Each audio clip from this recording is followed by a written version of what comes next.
नमस्कार दोस्तों, मेरा नाम है भालचंद्र। ब्रह्मांड सिद्धाश्रम में आप सभी का स्वागत है। आज के इस वीडियो में हम चर्चा करेंगे जून 2020 के लिए मेष राशि का संपूर्ण राशिफल। कैसे होंगे ग्रह योग, कैसे होंगे ग्रहों का राशिफल और वो आपके राशि पर किस प्रकार से परिणाम करने वाले हैं। आपके जीवन का कौन सा ऐसा क्षेत्र है वो जो कि सबसे ज़्यादा कंपित होने वाला है, सभी के बारे में चर्चा इस वीडियो में हम करने वाले हैं। तो शुरुआत करते हैं ग्रहों से, जो कि ग्रह आपके लिए, आपके राशि के लिए किस प्रकार से परिणाम करेंगे। रवि ग्रह से अगर शुरुआत करें तो रवि जो कि आपका पंचमश है, आपके द्वितीय भाव में भ्रमण करेगा। 15 तारीख के बाद ये आपके तृतीय भाव में भ्रमण करेगा।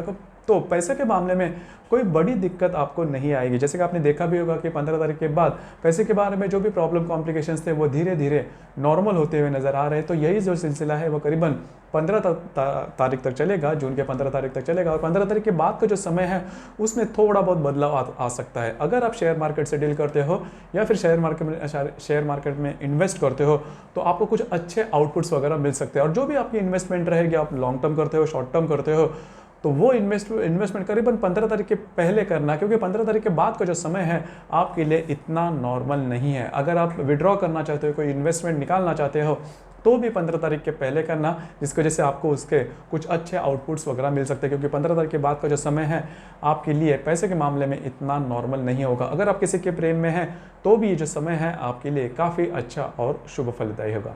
इसके बाद हम चर्चा करेंगे मंगल ग्रह के बारे में। मंगल जो ग्रह है आपके लाभ भाव में भ्रमण करेगा और दिनांक 18 तारीख के बाद ये आपके व्यय भाव में भ्रमण करेगा।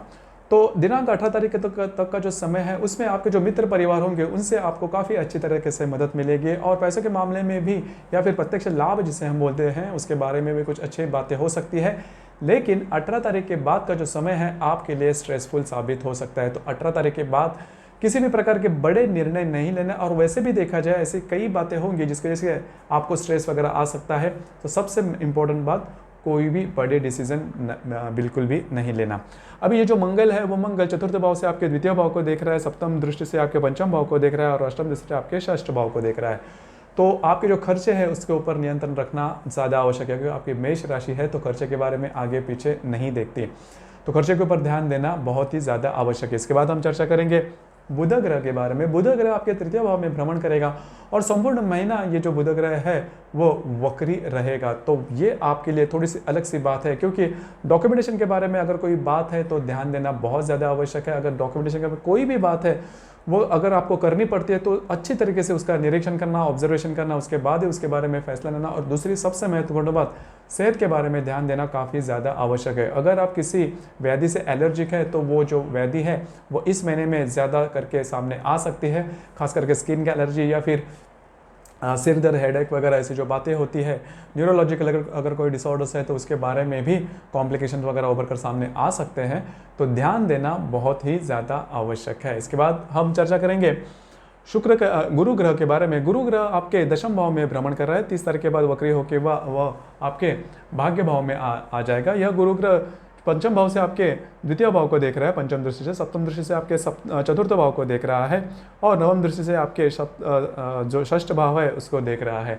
लेकिन यह गुरु ग्रह आपके राशि के लिए शुभ ग्रह होने के बावजूद वक्री अवस्था में चल रहा है, तो वो अपनी पूरी तरह से अच्छी जो शुभ परिणाम है वो नहीं दे पाएगा। तो यही सबसे इंपॉर्टेंट बात है, खर्चे के ऊपर ध्यान रखना बहुत ही ज़्यादा आवश्यक है। उसके बाद हम चर्चा करेंगे शुक्र ग्रह के बारे में। शुक्र जो ग्रह है आपके द्वितीय भाव में है, वो करीबन 25 तारीख तक वक्री रहेगा और 25 तारीख के बाद वो मार्गी हो जाएगा। तो शुक्र ग्रह के बारे में ध्यान देना 2-3 बातें बहुत ज़्यादा आवश्यक है। पहली सबसे इंपॉर्टेंट महत्वपूर्ण बात, आपने ये महसूस भी किया होगा मई महीने से कि आपके जो अगर आपका विवाह हुआ है तो आपके जो वैवाहिक जोड़ीदार हैं उनमें अनबन हो रही, उनमें कॉम्प्लिकेशन हो रहे हैं, अनवांटेड खर्चे वगैरह हो रहे हैं, तो वो बात बनी रहेगी।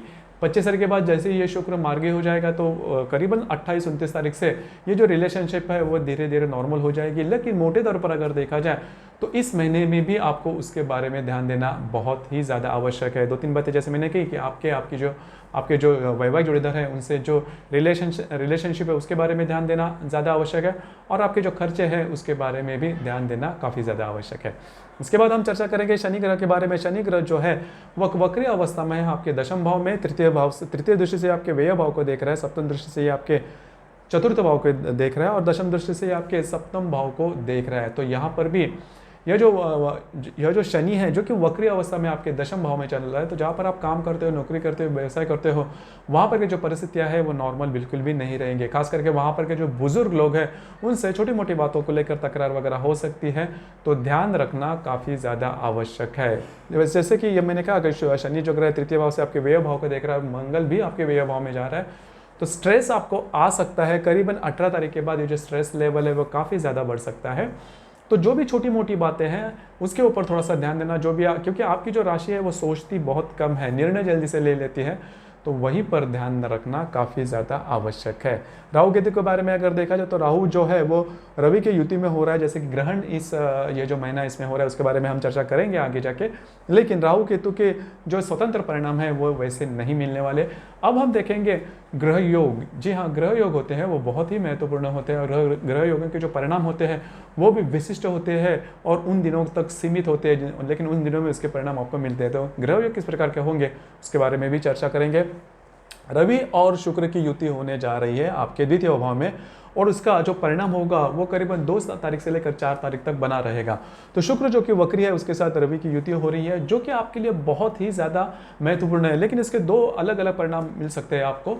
पैसे के बारे में अगर आपके जो भी काम है वो नॉर्मल होते हुए नजर आएंगे, अनएक्सपेक्टेड पैसे आपको मिल सकते हैं, लेकिन आपके जो वैवाहिक जोड़ीदार है उनके सेहत के बारे में छोटी मोटी प्रॉब्लम या कॉम्प्लिकेशन उभर कर सामने आ सकती है, और यह जो कालावधि है 2 तारीख से लेकर करीबन 4 तारीख तक का होगा। इसके बाद मंगल और शुक्र की केंद्र योग भी होने जा रहा है, वो उसका भी जो कालावधि है वो करीबन 2 तारीख से लेकर 4 तारीख तक का है। मंगल जो कि आपके चतुर्थ भाव में है, चतुर्थ दृष्टि से वो आपके शुक्र को केंद्र योग करेगा, और यह दृष्टि अधिष्ठित केंद्र योग होगा। तो इसके बारे में भी जो मैंने पहले बात की कि आपके जो वैवाहिक जोड़ीदार होंगे उनके साथ अनबन हो सकती है, तो ध्यान रखना बहुत ही ज़्यादा आवश्यक है।